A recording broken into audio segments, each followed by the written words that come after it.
আজকে মা বায়না ধরিয়েছে যে সন্ধ্যাবেলায় বাবা দোকানে যাচ্ছে, তাই কি তুই দেখা করতে যাবি? আমি বললাম সত্যি নিয়ে যাবো মা? তখন মা বললো হ্যাঁ সত্যি নিয়ে যাবো।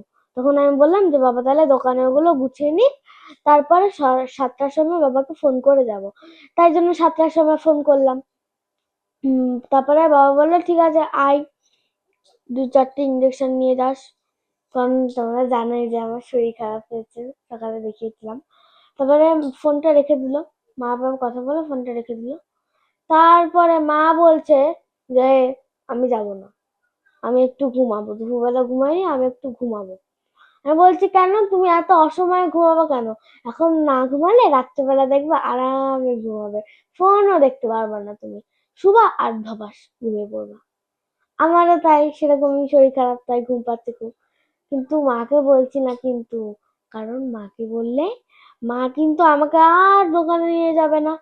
আমি খুব জোর করে বলছি মা দোকানে চলো দোকানে চলো, আর বাবা ফোন করছে যে দোকানে আসলে না, দোকানে আসলে না, দোকানে আসলে না। আমার তো মন আরো ওইদিকে চলে যাচ্ছে যে দোকানে যাব দোকানে যাব, তবু মা কিন্তু নিয়ে যাচ্ছে না। মা দিন দিন না খুব পচে যাচ্ছে, মাকে একটু বুঝিও তো তোমরা।